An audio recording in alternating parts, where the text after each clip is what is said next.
We've got the camera angles sorted out. We've lost two of our guests, but we have Stacey, who you can actually see in video this week.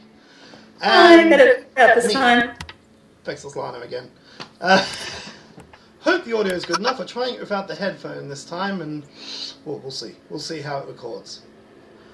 So, anything interesting happened in the last week or so? News-wise, current affairs, stuff like that you want to talk about? Well, because I'm in between countries.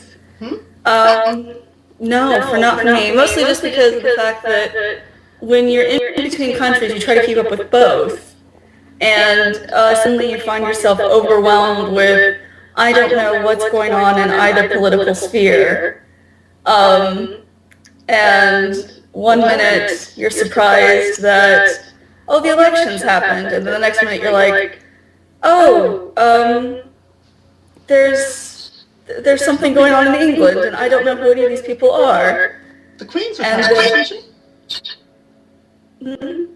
Aren't they talking about the Queen retiring? Yeah. And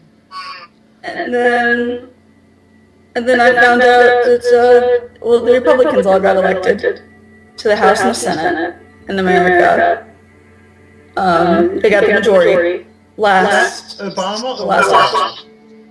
Well, no, Obama's still in the president. But I wasn't sure, but I know they got that thing where they sort of hang around for a few months after the election and hand it over eventually. Right. No, that's in 2016. That the president election is. Oh, so this is This is the midterms. Oh, okay. Different, yeah. Lower house, upper house, that sort of stuff, yes. Right. And from what I gather, because I can't watch any of it, when Obama made his speech, it was kind of, when he came out, it was kind of like fuck you, I like you, fuck you, and you, I kind of like you, and it was kind of a really bitter, and he obviously doesn't want to be president anymore. So I think we broke Obama. Well, speaking of Obama, we had him and a bunch of world leaders down in Brisbane recently for some G20 thing. The upshot of which is apparently we're like 2 days off war with Russia. Okay, that's possibly an overstatement. Basically, several months, maybe a year or two ago now, I don't remember the exact time, but there was this plane that got shot down over Russia. I think it might have been some terrorist group or something claimed responsibility or whatever. I don't remember the exact details. You mean the Malaysian airplane? The Malaysian airplane. Possibly. MH170, I think. Yes, the Malaysian airplane. I actually do follow politics, so I actually know what you're talking about. Good, more than I do. But anyway, apparently Tony Abbott goes up to Putin, the Russian leader guy, and says, you are pretty much responsible for that whole thing. You should be paying, Reaper, whatever, payments to the families who've lost people, of which a fair number of which are Australian. As I understand it, the Russian guy's response was pretty much that had nothing to do with us. We did not, blow down that plane. It is not our doing, and walked away. Then a couple of days later, maybe it was the next day. It was shortly afterwards. Apparently there's these Russian big boats steaming down to have some anti-aircraft exercises just outside of Australian waters. Which is, of course, the political equivalent of puffing up your chest. Come on, you want to say some more? Huh? They weren't doing it just outside of Australian borders, by the way. They were doing it just outside of Cuba as well. Cuba as well? Oh. Yes, so if you aren't a history buff, they've done that before. One sec. As Cuba's a Russian right warship continued to steam south on Friday towards international waters off Brisbane. Air defense exercises. Yeah. I actually bought a paper. I nearly never do that. But ever since I started doing this, I've bought like more. But then a day or so after, I got them holding koalas together. The Russian guy and the Australian guy, so apart from making a total... Well, the funny thing is that the fact that they did that to Brisbane, I didn't realize they did it to Brisbane. They did it outside of Cuba as well, and that's a bit funny because we did that in the 60s as well. There was the whole Bay of Pigs, Russian missile Cuban crisis, all of that happened right during the Cold War. And with the whole mutual assured destruction and all that good stuff. So we have my best friend messaged me and she said, "So did you know that you and I went back in time?" I'm like, what the hell are you talking about? She goes, "Oh, we went back in time into the 60s. Did you know that?" I said, "I don't know what you're talking about." She goes, "Oh, Russia's right outside Cuba again, and I guess they've decided to go ahead and start practicing missile launches and other defense network problems." And I'm like, "Oh, you've got to be kidding, because we've done that before." So that whole history repeats itself thing. Yeah. This was just about... literally true here. But if this was just about the PM slight, Russia knows how to deal with slights. They've done it well in the past. Did you ever hear about the foot-long condom incident? I don't think I have. I don't remember. This was either like around one of the world wars where Russia and America were kind of allies, or it might have been one of those sort of stressful periods in between. America was getting a bit into the PR stuff. Apparently they had a plan to actually paint Mount Fuji red, but they scrapped it because the amount of paint they needed would be just too much. But they did have a self-idea to basically just emasculate Russia. We're going to put a bulk order of enormous, humongous, too big for people condoms. Like several thousand crates of them. And Russia goes, "Oh, okay, sure thing." So, and they, well, we don't have the machinery, but, you know, we'll do our best. And they got delivery done in time, crated, boxed, individually packeted, and every single box and individual packet had extra small written on it. So yes, they know how to handle the slight. They have proven this in the past. This is just a bit... Sorry, the whole... Russia. The whole reaction thing just reminded me of that story.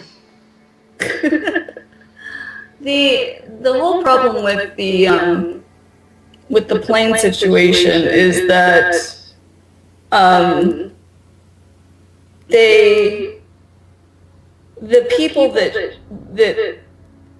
the independent inquiry believes that shot it down, the terrorists.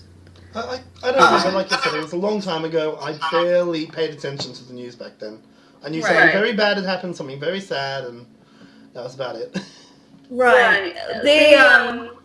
The bad problem about it is the fact that there's this possibility that they were being, and I don't know because I fell out of the news because I got involved in something else that I won't mention because of the implications of talking about that. Oh God, no obligation to talk about anything that could get you in trouble, fired, or just plain humiliated. It was Gamergate. I got caught up in Gamergate. Gamergate? So I fell out of the news because I was following Gamergate. I thought that was more recent. Huh? Oh, I only noticed Gamergate like a month or two ago. It's still going on. Yeah, I know. I only noticed it about a month or two ago. It started in August. So I was there from the beginning. I started paying attention to it from the beginning, but so anyway, and I don't really want to talk about that. Yeah. So anyway, when the plane fell and the independent inquiry started going on, they started thinking where I left off was that the people that got the missiles got them from Russia. Right. Which is why they think that Russia should be paying for the... Right. Yeah. And evidently, if all the country's leaders are getting together, sounds like the independent inquiries found out that they did get them from Russia. I have no idea. I'm gonna now have to follow up on that just because I'm curious. Like I said, it's just something that caught my eye in the papers in the last week. What's something else? Shit, I had something! I know I had something. I had it written down, and I left my list in my car, which is away from here. No, I was going to... Well, may as well. I was going to save this one for the guest who dropped out, but it won't become an event anymore then. So, yeah, the Queen's apparently retiring. It was on the front page of one of the girly magazines, and I had to scan through God knows how many times a day at work, and I did a bit of looking into it. Apparently she was saying that she would pretty much never retire a few months ago.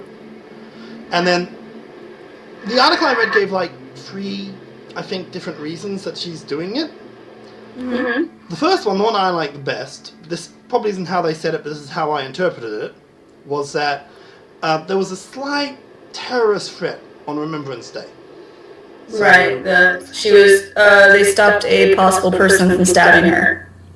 So, well, they stopped it before the guy even got a chance to, but yeah. So one of them is saying she's stepping down because of that, which I interpreted as, I don't want to be the target anymore, make my grandchildren the target, which made me giggle a bit, but that's not definitely probably not what the article said. The second one was, she is aware that the government, not the government, the royal family hasn't been this popular since Diana, and that's pretty much all thanks to Kate and Wills. And, best to hand it over to the ones that the people actually like. Yeah. And the third one was apparently the old Prince Philip is in ailing health, and they're coming up to their 67th anniversary, and they want to spend it together, spend more time together. So, yeah, the same article had all 3 of those sort of reasons there, and I couldn't really work out which one it was claiming was the actual one, or even if they were just, postulating. Well, the terrorist thing at first was just everyone thought it was just a tabloid thing because the police stopped it. Excuse me, way before it ever happened. I mean, but a lot of people kind of got worried because when they realized how credible the threat was. I mean, I'm not a citizen of the UK, but I live here, and I'm hoping to become a citizen, which means suddenly I will have a king and queen to But not get you to say anything bad about the royal family on this, then. Well, no, I say stuff bad about the president all the time, so it's okay. I like to dislike the prime minister, so. There you go. But it's going to be interesting to have a king and queen, or a monarchy.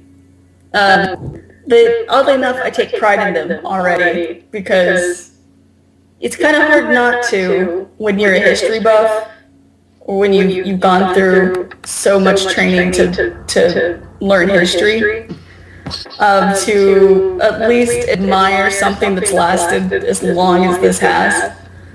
And but it's kind of been more of a show ever since the Magna Carta, hasn't it? A show? Oh, I mean, what do they really do these days apart from hold the old big event? Well, okay, no. They assign governor generals. They do that, but I would say that the Queen has probably been less in power. I would say Elizabeth has been less in power and more of a head of figure. But even then, she's something they can point to as a thing of pride. She's something they can point to as a thing of, this is ours, as the Americans point to their flag, or Australians points to their beaches, their spiders, the fact that their country will kill you every time you step into it. Sorry, just reminded me of Robert Pratchett one. A list of all the deadly things and whatever his version of Australia was, and it filled the room. A list of the non-deadly things, and a little scrap of paper floats down, and some of the sheep. Some of the sheep. It's fine. It's just opening the door, let a bit of a breeze through. It's kind of stuffy down this end of the world at the moment. Yeah, you guys are going through your summer right now. Or spring, summer. Spring, summer. We don't really get much of a winter down here anyway, but yeah. But, so, I mean, despite the fact that she may not hold political power as what we would think of for a king and queen, she still holds a lot of political power, and another way, too, with other heads of state. I mean, she meets with other political powers in other countries. She meets with other kings and queens from political powers, from anywhere from Spain's to Denmark's, Sweden's. She runs charity organizations. They hold, I think, they hold all the land, almost all the land in the country. So when we're talking about, a fairly powerful family that seem more like a figurehead, but actually hold a lot more power than a lot of people give them credit for. And I do remember that they had like the right to seize pretty much any land they wanted or something, was it? Yeah. They never really used it. I mean, they still technically hold all the same rules that King Henry VIII holds. That held back that in. thing where the lords pretty much threatened the king with a thumbscrew if he didn't sign over most of his power to the government. No. I'm trying to remember the bloody. Oh. No, it's they. I mean, things have changed. Obviously, they've passed laws, but for the most part, Is that a mic? it's. Sorry, I just heard a bing, and that sounded like a Skype. That's I was just wondering which end it was. People keep getting on Skype, and I'll talk about that later. No, that's fine. But they don't hold as much power. I mean, they can't. She's still technically the head of the Church of England. Yes. She can't be Catholic. I mean, the next king and queen can't be Catholic, even if they wanted to be, because of the fact that they're the head of the Anglican Church. I suppose. Yeah, I don't think they care much. It's just a rule. Yeah, I know. It's a weird rule, but it's a rule. So I mean, it's very interesting what the monarchy can and can't do, and surprisingly how much power they still wield here, despite the fact that they don't really wield it because they've more or less given it up to the Parliament and let the people decide. Cool. No. And I only know this because I studied history. My history came in. Thing. And by the way, the Magna Carta was signed in 1215. I don't. I remember it Yeah. happened. I remember this being taught in year 5. I don't remember many details. Yeah, and the king and queens of England didn't really start giving up powers to Parliament until the 1800s. I just remember the picture and the teacher pointing out that in the background of the picture there was a guy with a thumbscrew. So, sign it or this.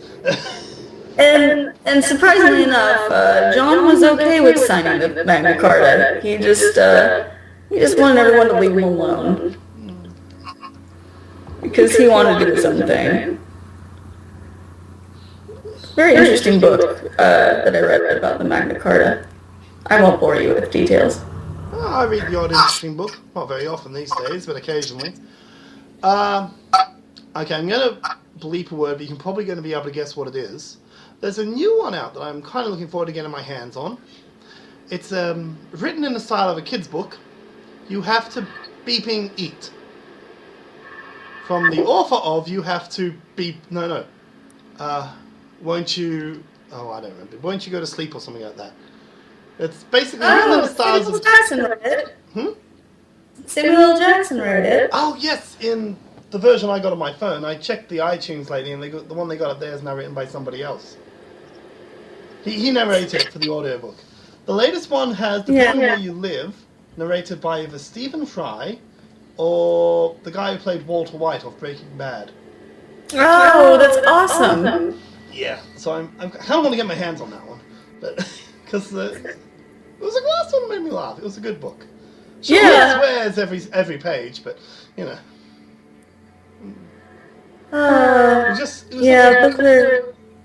Those are great books.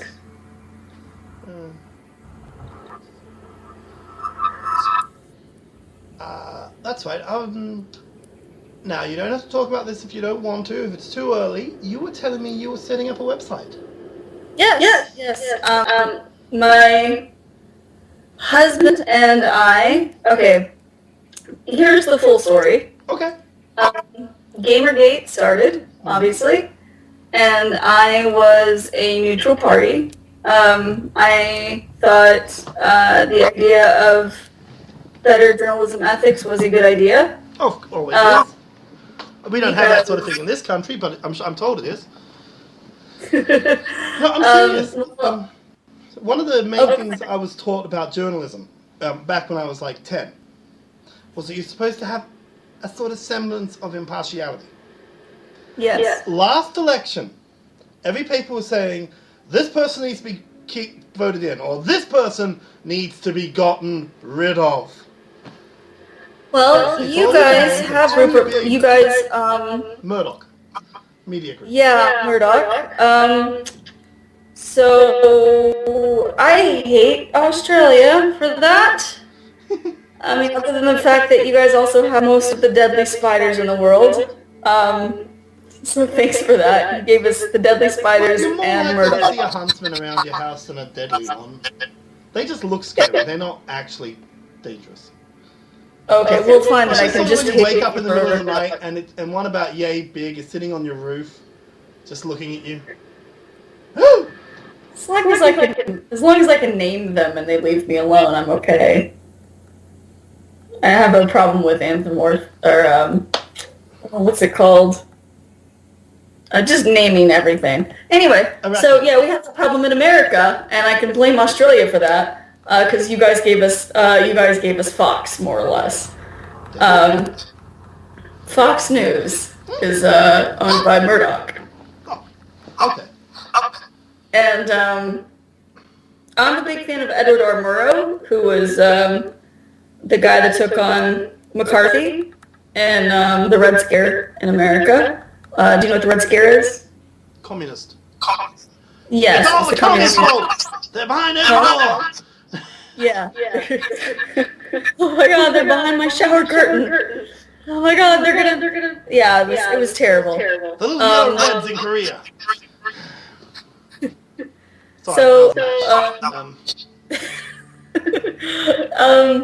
Edward R. Murrow was one of the few people that took on McCarthy, and he was a journalist for CBS, I believe. I don't have my stuff in front of me, I'm afraid, and he could have been blacklisted for it, but he said he wasn't going to do that. He wanted to not get in on the whole scare. And just stuck with its integrity and morals at any point. Journalism has just gone downhill since then. And so I could agree with the Gamergate idea that journalism ethics definitely needs to come back to a point that we used to have, or at least back to Edward R. Murrow. So anyway, I interrupted you on your website. Yeah, go ahead. Sorry. No, I was saying we go back to when I interrupted you, and we go on to the ethics instead of your website.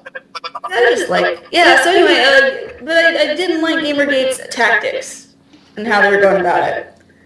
I didn't like how angry a lot of people were. Oh, it's the internet. They're always angry. Yeah, well, I'm not an angry person, so I don't like how angry everybody else would be getting. And I spoke out against it, and I've been protesting random things since I was probably 14. I've been involved in different protests since I was that age. I've even done online campaigns before. And I offered my expertise on that, including helping set up websites and administrations and committees and whatnot. And then in October, I got doxxed and started getting death threats to my... Sorry. Yes. I was trying to work out what doxed was. Oh, yes. Doxing, for those who don't know, is where you, someone lets loose your private information, either phone numbers or addresses. Emails or email, I started getting death threats to my private emails. And Gamergate, I tried to talk to some of the people I knew in Gamergate. They kept telling me it was trolls. I told them... All they'll say if you think it's trolls is ignore them, don't respond, don't feed them. Right. And then they just keep going every day. Yeah. I have PTSD. I suffer pretty badly from it. Oh. And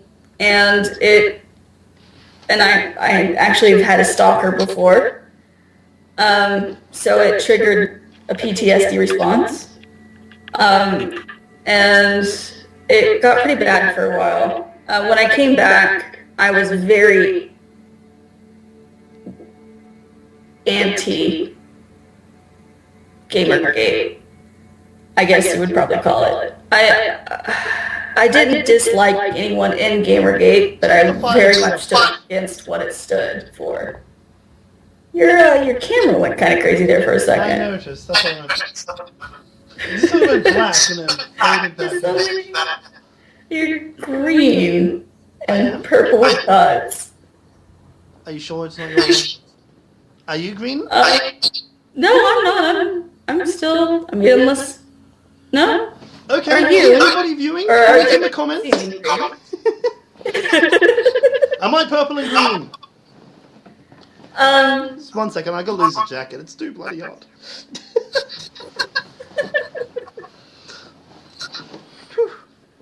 That was a mistake. Oh, it back to normal now. It was the jacket. It was a ghost telling you to get rid of the jacket. I like this jacket.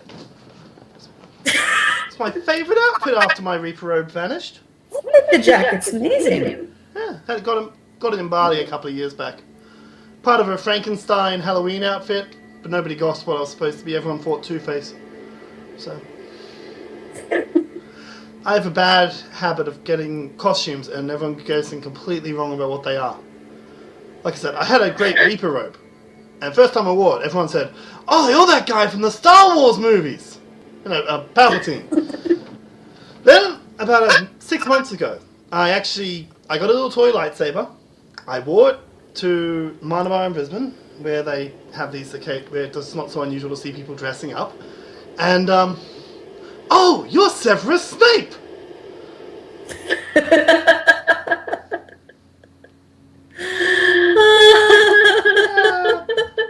Yeah, I can't. I don't know how you get that from... Well, don't feel bad. I have a tendency of not dressing up at all, and people just assuming that I did, and trying to guess what I dressed up as. It's only offensive if they guess some horrible things. They Like, if they think you're Glenda the Good Witch from Wizard of Oz, you're fine. If they think something else, then you're not so fine. Oh, your makeup looks horrible tonight. Did you dress up as a ghost? I'm not wearing makeup. Thanks. I Anyway, appreciate that. I keep sidetracking, and we keep going away Oh, from it's fine. your website. Oh.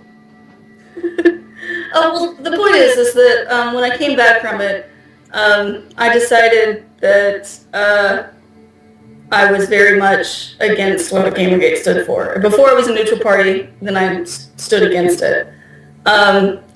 Someone that I knew online through Escapist decided he wanted to start a website that was for neutral parties, where they could talk about integrity and all that good stuff. And I said, okay, I'll help. I can help you. I can help this. My husband is a neutron physicist, and he's got a PhD in physics, and he does a lot of programming, though none of it's web design. So he started to help, but I said, I can ask him if he can help build the website, because at the time we had nobody to build the website. So my husband started building a website, and I said I would start helping do whatever I could. I've been writing since I was in 3rd grade, and I've won various awards for it back in the States. I've learned a lot of journalism stuff. I did journalism in college just as a side thing for my electives. And I did freelancing work for the university newspaper I was going to school for. At any rate, a few weeks later, the person that decided to start the website dropped out. You told me that. Yeah. And we bought the domain name. We have the server. It's more or less my website now. So I decided I'm going to call all the shots then. Yep. So it became less about Gamergate and more about everyone's hobbies, not just gaming. So it's a website about, and I did want to, the reason why I brought up the entire story was because I did want to give him credit. Because if it hadn't been for him, I never would have even started this. Now, no real names, but does he have a handle you can acknowledge him by? Like an online that you Say that again. No, say that one more time, I didn't hear you. Obviously no real names, but does he have like an online handle that you can acknowledge him by that, people... that you can safely say without getting him death threats? He was Grass Gremlin. Yeah, and he's a great guy, absolutely great, and I understood why he dropped out. Okay. He was honestly having a lot of troubles with the problems with trying to remain neutral, with people getting onto him for remaining neutral on both sides. People that were against Gamergate and people who were for Gamergate. And for that, I don't blame him at all. But since he dropped out and I owned everything, I decided to take what we had and roll with it. Yeah, fair enough. And just expand it. And I'm back.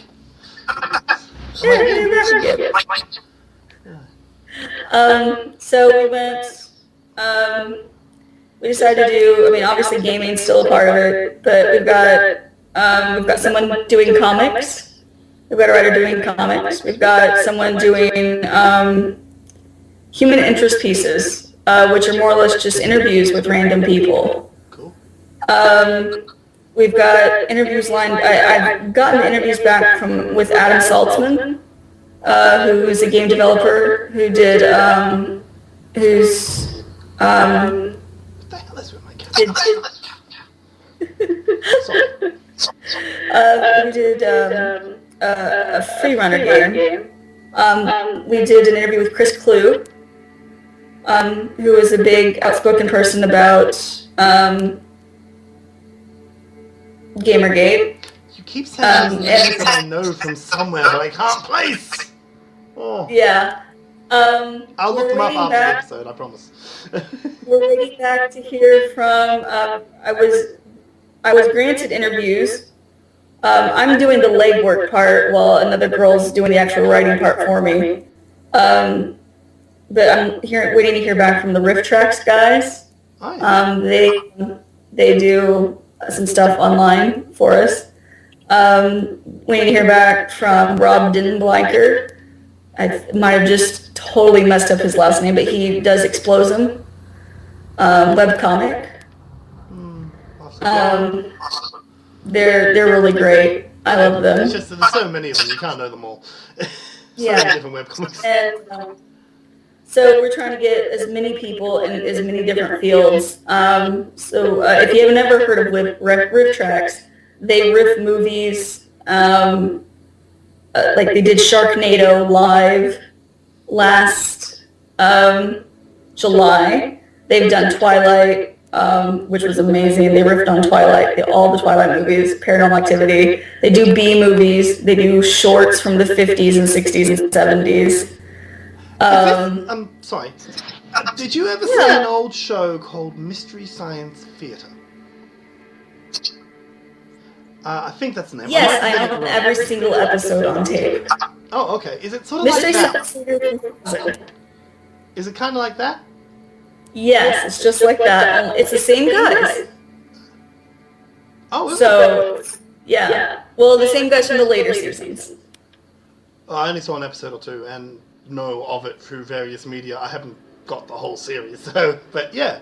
Yeah, okay. I watched it from the age of 6 or 7 on up until it went off the air.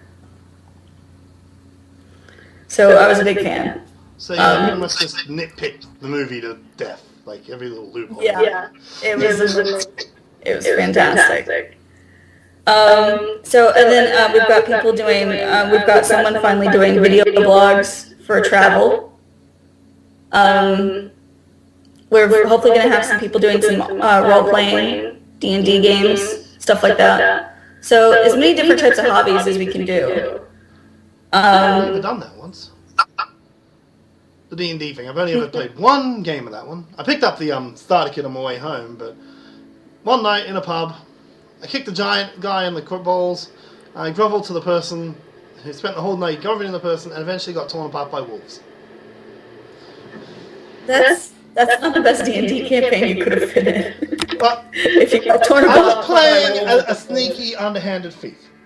We woke up in a prison cell. All of us, no one had any idea why we were there, but we were all chained to the bed. I knew there was perfectly good reason for me to be chained there. I assumed there was perfectly good reason for everybody else to be there as well. For all I knew, they could have been murderers, horrible people. So I unlocked myself and then started looking for a way out without helping any of them. This much stronger character comes bursting through the door. The biggest he described himself as this big black Swedish guy, basically about 7-8 foot tall, who whenever he spoke, he used the. Have you ever seen those old El Paso Dorito ads where he just got the little Mexican girl? Yeah. And she just has one little line in Mexican. I swear to God, everything he said was a perfect of her. And first thing he does when this other person walks in the room is smash her in the face as hard as he can with the bed. She doesn't even feel it. So my guy says, right, I want to side up with this girl, so I'm going to have a go at this guy. So I kick him in the balls. And, yeah. So yeah, I betrayed my party at every turn. Your DM, you were a new player, and your DM gave you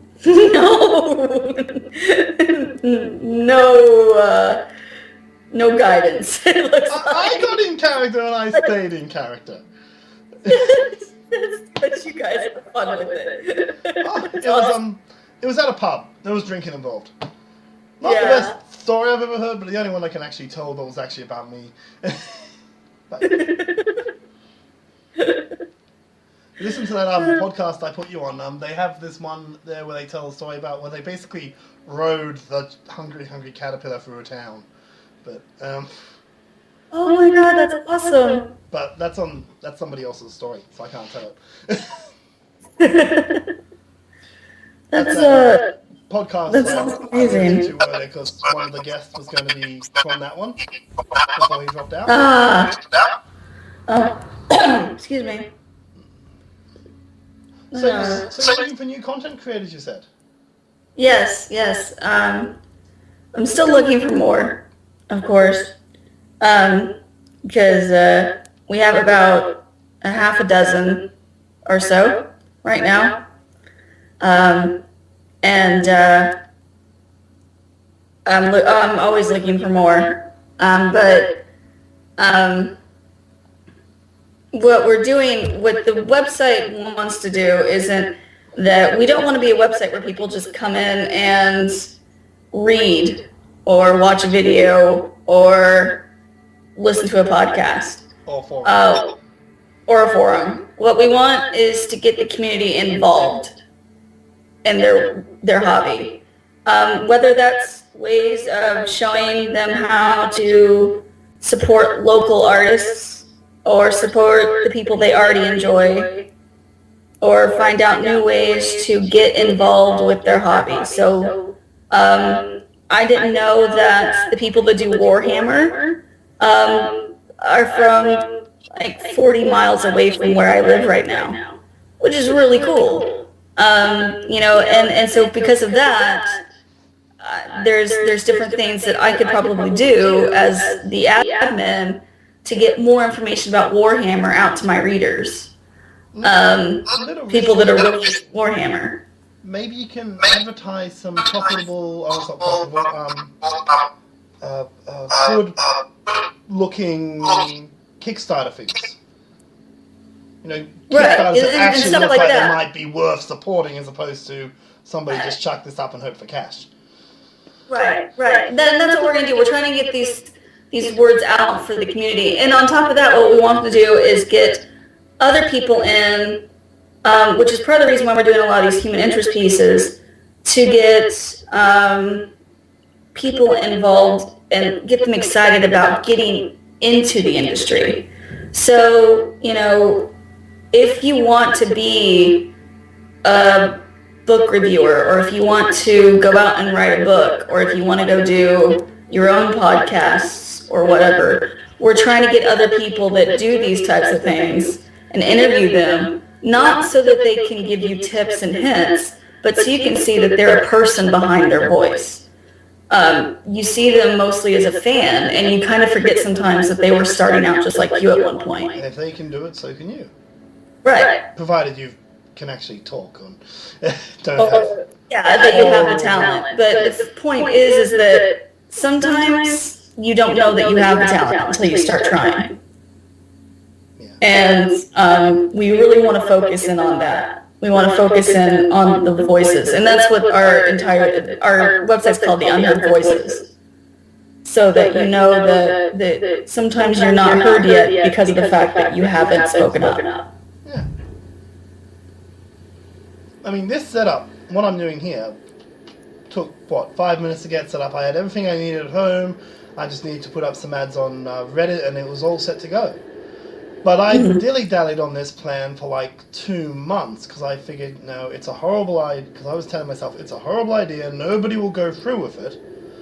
I just didn't have any confidence about it, because of my other little schemes have gone to hell. But and we really want to get the community, we want to get our readers, we want to give our readers confidence. Yeah. I mean, we really do. And the fact that I've been able to get people that were my heroes, like, the guys from Riff Tracks, they're my heroes. I've been watching these guys since I was a kid. And they're the epitome of self-starting. These guys started with, a tiny, tiny fraction of a budget and they were on TV, and then they went back. They got canceled eventually, and then they decided they ran out of all the licensed movies or something, didn't they? They ran out of movies to get their hands on cheap. If I remember. Yeah. It was on a Jim Inquisition once. Not Jim Inquisition. Movie Bob, Big Picture. Oh, The Escapist. Say that again. It was on a Movie Bob's Big Picture thing off The Escapist. Yeah. I think so. And but then they decided, we want to do this again. I think. I don't know yet. Actually, that was one of my questions to them. And they went out and got a Kickstarter and got the fans involved and got back out there and started doing it again. And it's a huge, huge thing. And so, I mean, these guys love, from what I can tell, they love what they do. And they get their community involved in different ways. And, you know, we want people to realize that sometimes it seems like it's impossible. I mean, they went out and had a TV show that got canceled. And they still managed to come back and do it again. And bigger than they ever did it before. Cool. Sorry, I'm just looking up something involving riff tracks. There was something, I couldn't remember if they did it in collaboration with the riff tracks guy or if they made their own as a separate. So that's why I'm slightly distracted off screen. But yeah. Well, they do actually, they have had other people. They have let other people do riff tracks and on their website. So it could be both. The Team 4-Star guys did a riff of the Dragon Ball movie.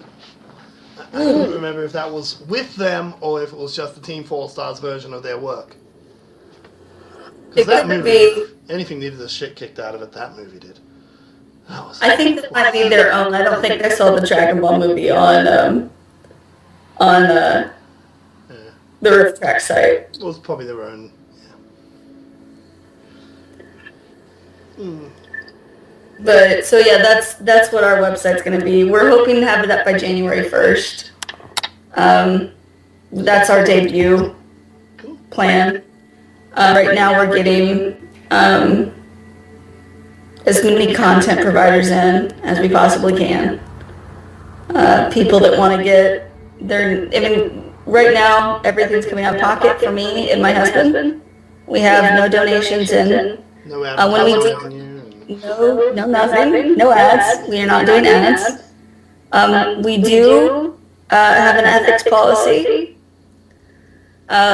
which I finished yesterday. And for all the gamer gators out there, we do have an ethics policy that will be clearly stated. And we actually have a staff policy as well, because I worked for a karate studio for 3 years. And I believe in having a staff policy as well. So I thought they were the same thing. Staff policy is for inter-office work. Ethics policy is just how we act as journalists. Okay. Yeah. So.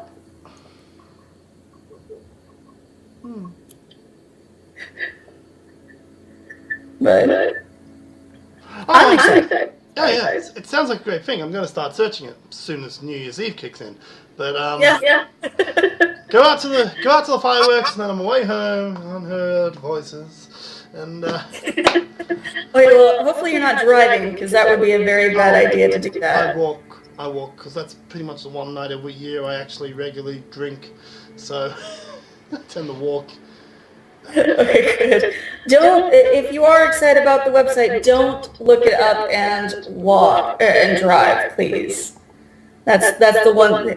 It's like don't drink and drive, but don't web surf and drive either. I know this sounds amazing, but don't, for my sake, don't web surf and drive. Is there a personal story behind this, or is this just general advice? This is just general advice. Good, because it's starting to sound worryingly to how I killed my first car. It wasn't a website! It was the bloody nav man on my phone. Oh. I looked down, I said, okay, next turn off is 100 kilometers away, look up, logs! Big logging truck. I ran up the backside of it, killed the car. Now, technically my car died, but that truck was still immobile some good 4 or 5 hours later when we drove past it on the way home. Because I had to, my parents came and picked me up from where I live, which is a 3-hour drive from where I crashed. So it took them that long to get up, and then we stopped in town, we did whatever I came up to do in the first place, and then we headed home, and the truck was still sitting there. So I think that I busted it up good. Wow.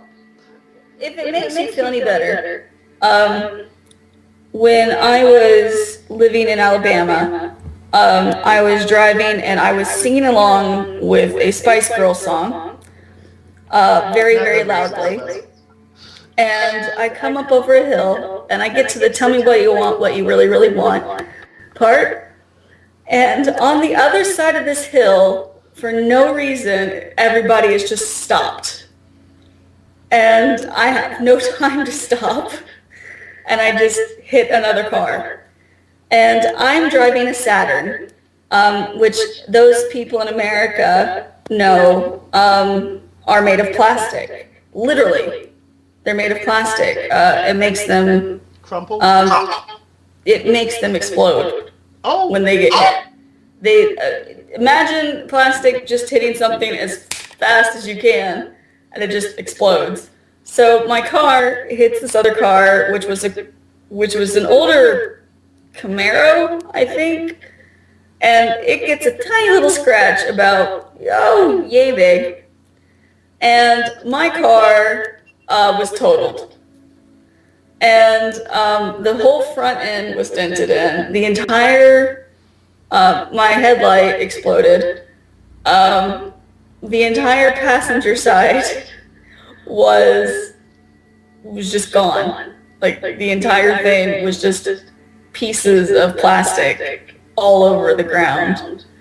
And the hood was bent up about 3 or 4 inches. And the entire time I'm in the car, or I'm sitting kind of stunned because I didn't know what to do. Spice Girls are playing in the background is very, very loudly. And then the woman gets out of the car to see what happened because she just barely moved forward. And she just, like I said, has this tiny little scratch on the back of her car. And she's just like, oh, I like that song too. Oh, I like have a scratch. She gets back in her car. I have a scratch, they're all totaled. I'm happy with this result. Yeah. She was really, really nice. So, if any of our 40 viewers from last week that weren't part of the people on the actual show happen to actually come back this week and are interested in doing some web content creation, can they contact you anywhere? Yes, they can. They can contact me on, they can contact me via email, which is probably the easiest way to contact me. I will give you my email. And I'll put it in the descriptor at the bottom. Yes. Probably the easiest way of doing that. Oops. Sorry. I'm getting something for the next segment. I just wanted to do a call out while we mentioned last week's thing for the one commenter that was not a part of the cast.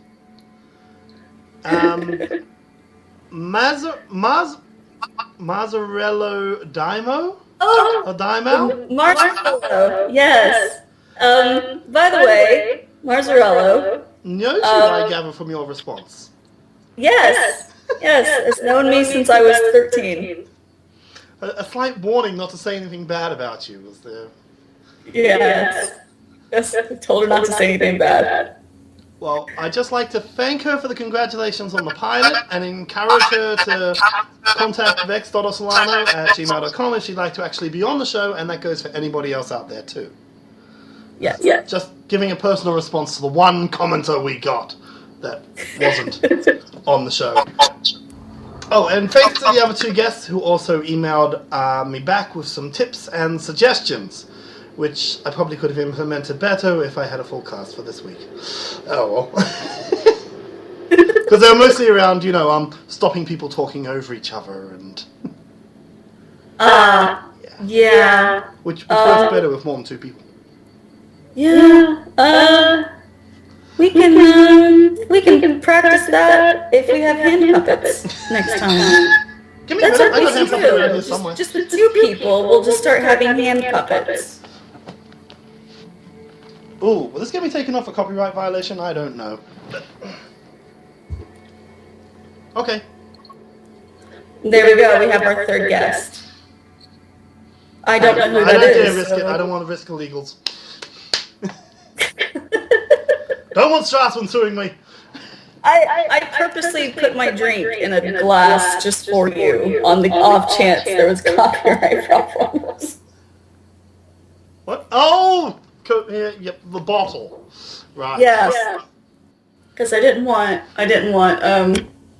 you to get any sort of trouble. It was the Because I closest one didn't at know. hand. I've got one from a Red Dwarf episode around here somewhere that probably wouldn't get me sued, but who'd want to risk it? Anyway. Nah, they wouldn't. I just get banned from YouTube. That's what they do. Oh, don't do that. Don't do that.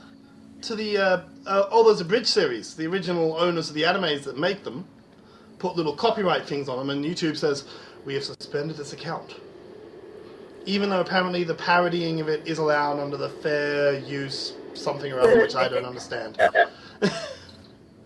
But yeah, YouTube is very legally sensitive about these things and panics. Actually, I'm in the process of trying to get Capcom to allow me to use their company umbrella in a parody. Ooh. But I'm waiting for Capcom to give me... I mean, technically I can use it legally, but I would prefer to just go ahead and ask them. So, like, do you ever you ever listen to Weird Al Yankovic? He does a whole bunch of parody sort of songs, and somebody in an interview once asked him, do you have to get permission from the original artist before you make these? Weird Al Yankovic, yes. Sorry, I didn't recognize... It's such a common name. No, I know, it's not that. It's when you said it, I didn't recognize it because of the accent. I was like, I don't know who he's saying. No, it just dawned on me who you're talking about. Sorry. Well, yes. He said in his interview, it's a grey area. He doesn't have to, but he does. Yeah. So he is free to rip on these people and their songs as much as he wants, but he gets permission first. Yeah. Which apparently he didn't actually do with one of his earlier ones, Amish Paradise. Yes. That's why he pretty much stopped doing it in concert. There's an entire story behind that one. So I've heard. Never heard the full story. Well, he asked his manager to get it for him. He didn't get it personally, and his manager said, "Oh yeah, it's fine." And his manager didn't get the permission. He just said, "Yeah, you're in the clear." Yeah. And come to find out, Coolio was really upset about that, and Weird Al felt terrible. Actually, apparently that's how somebody got written out of Law and Order. There was a miscommunication between the showrunners and her manager, and for some reason, the showrunners got the impression she didn't want to come back for next season when she did, so they killed her in a car crash. So then they couldn't bring her back next season. I don't remember the character's name or the actresses. I was just something that miscommunications in this sort of stuff just in my head. Yeah. Oh, that's why I'm glad I'm not an actress. I don't think I could be anyway, but still. Well, thanks for coming on the show again. Oh, yeah. Anytime. That doesn't say the time.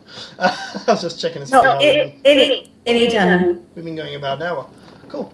Ah! So we've got Yes, about we another have. 5 minutes because we had to cut the first 5 minutes because of the reshuffling of the room. Yes. So, there was something else. As things currently, this is more for the audience. As things currently stand, I have one person booked in for the 4th. I have a completely free roster for 3 people for next Thursday. If I can't get anybody by next Thursday, or if I can't get enough people by next Thursday, the next episode will not be until the 4th of December. So, I'll probably put up some little game video like I did last week, just so I don't, slide into not doing anything at all again. Which is the entire reason I put Isaac up was because I figured if I took a break, I'd just stop.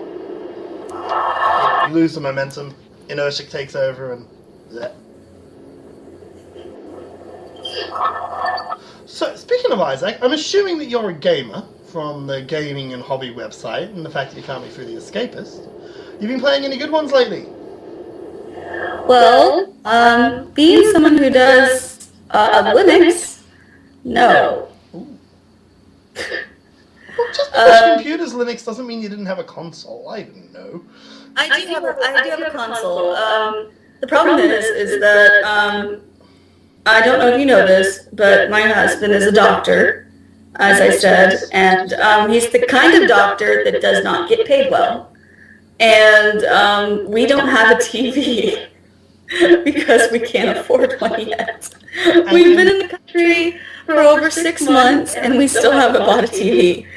And we probably won't be for another few months. So we actually have an Xbox just sitting in the other room that we brought over, and we have not played it. Fair enough. Which is terrible because I miss it. I miss playing a lot. I'm a big open world RPG player, or open world game player. Skyrim, Fallout, New Vegas. I miss playing Fallout 3. I like just playing the games where you can wander around. Did you play the third Far Cry? I haven't played Far Cry 3 yet, or Far Cry at all, but I did play Far Cry 2. I didn't care for it, to be honest. I'm not a big fan of Far Cry 2, but they massively improved the stealth before 3. Far Cry 2 you can be spotted like that. Far Cry 3 they pretty much have to be standing on your head. Yeah, that's what I've heard, and I haven't got a chance to play 3 yet. I didn't like Red Dead Redemption. Gotta admit, it just felt like GTA With horses. With horses. Yeah. Try to play Just it. Cause 2? Try what? Just Cause 2. I haven't. I've heard it was good. Huge bleeding map. If you're one of those perfectionists who has to collect every little thing, you don't want to touch this game. I'm not a perfectionist. It's just... You know, the completionists, not the ones who Yeah, that's right. 100% collectibles, 100% everything. You don't want to look at this game. It is. No, I'm not a completionist. It's fun. It's stupid humor. You get to chain two things together and make one explode, sending the other one flying after it. And they've just announced number 3, so I'm happy about that. I'm also sad that I can't get my Xbox to work because I'm a big fan of Borderlands. The pre-sequel. Yes, the pre-sequel's been out. I have to get the American Australian version. pre-sequel. Yes, I know it. They did it from Australia this time, so I'm excited about playing it. And I've heard good things about it, and I'm a big fan of 1 and 2. So. Awful things about Assassin's Creed.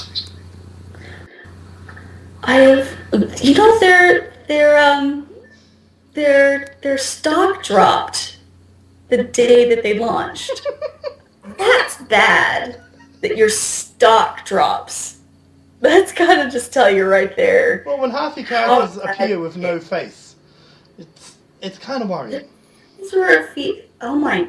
I mean, I heard some other bad bugs, but I didn't hear that the characters appeared with no face. Well, I'm probably exaggerating the number. But like apparently, no, they'd just be a floating eyes and mouth. Oh, okay. I did the hear rest that. of the face would just be sort of non-existent. Maybe the hair behind it. I saw this great picture of this lady who appeared to be bent in like 3 times over, like a S. Which looked very unnatural. That's terrifying. And somebody had made them. Do you remember how they kind of copped a bit of flack when they didn't have a female playable character? Right. And they said it was because females were harder to animate? Right. Somebody made a crack saying, yeah, well, you've proven your point. Yeah. You obviously can't make a female character if your females are kind of like this weird S. Yeah. Oh, thank goodness you didn't try it. No, this one's set in the French Revolution, and I'm waiting to see how bad they mess up the history around this one. So I'm excited. I haven't actually played it. I've only heard stories. Yeah. I can't wait. Because being the history person that I am, I still like the games, don't get me wrong. Well, I like watching my husband. He likes the games, I don't. He likes the kind of running around stealthy type games. I'm not a big fan of that. And so I like watching him play them. Huh? Half the fun of that one is just taking out a whole base before anyone knows you're actually there. Yeah. And so I like watching him play it, but half the fun of that game is also just watching it and going, that never would have happened! That never would have happened at the screen. Because, historically inaccurate. Yes, incredibly historically inaccurate. So... Yeah. I never finished the last Assassin's Creed 2. Or 3. Never got very far in 3. I tried to go back to it, and then after it did installed some update, and then the CD just refused to load after that. It just froze my system and went black. Yeah, so I'll never finish it now. Oh well. I'm curious to find out if Far Cry 4 came out recently. Yes. I think. I'm curious to find out how that's been going. I haven't heard anything yet. Oh! The pause screen. I kind of forgot where I put the remote. I was going to turn it off before I started, but I've misplaced my remote somewhere. And I was already on the camera, so it's fun. You sneak around, you craft new stuff out of animal pelts, you ride elephants, you get attacked by honey badgers, which are possibly my new favourite animal ever. Honey badgers are pretty awesome. They're terrifying. I don't think people give them nearly as much credit as insane, terrifying animals. I heard a few things about them going in. I mean, in the big build up to this game, people kept going on about how scary they were, and I was thinking, yeah, a badger's scary. It's going to be this game's version of the dog. You know, it's going to come up, attack you, a couple of swipes with your knife, you're fine. And no. Real life are terrifying animals. They will Lions are scared of honey badgers. Yeah, they will. It's either you or them. They will die to kill you. At the Woolies at home, they got these little animal cards, and it says that there's one for the honey badger, and it pretty much says they do this thing so they can escape. When I was looking them up online, it turns out they don't do this thing so they can escape so much. They do this thing so they can get to the eyes, neck, or other sensitive parts. They're evil. Yes! Apparently their skin is thick enough to withstand basic arrows and primitive spears. They take on animals like 3 times their size. Apparently there's a video of 3 honey badgers chasing off a pack of 7 lions. From one of the lions' kills. That does not surprise me at all. No, it's just how they take on larger, I'm assuming only males, that they pick a fight with. Apparently, one of their main tactics for dealing with much larger predators is they castrate them and then just wait for blood loss to do the job for them. That is amazing. And no. Well, I mean, you gotta admit that's pretty it's pretty ingenious right there. Yeah. Go for the lower hanging fruit, literally. Literally. Wow. Gotta love a honey badger.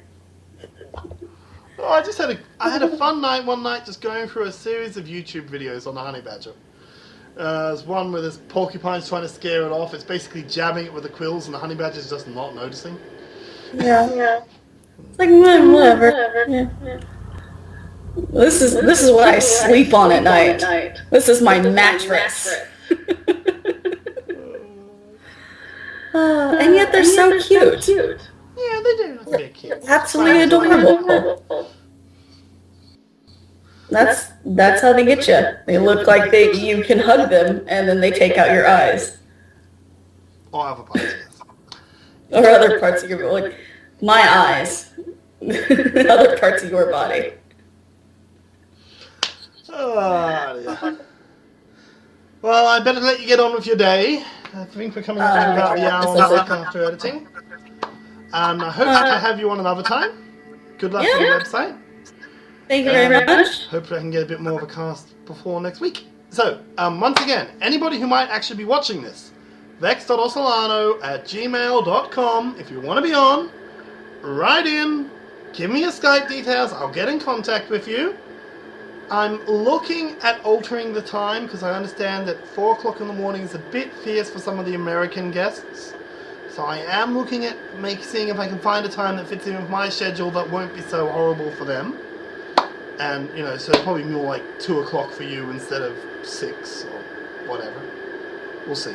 I might do it in the mornings instead of at night.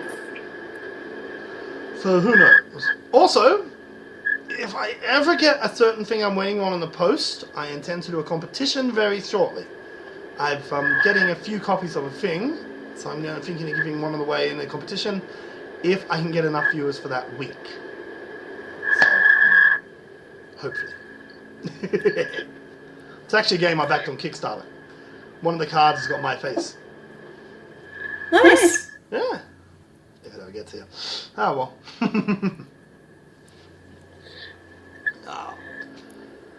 I guess I better let you go.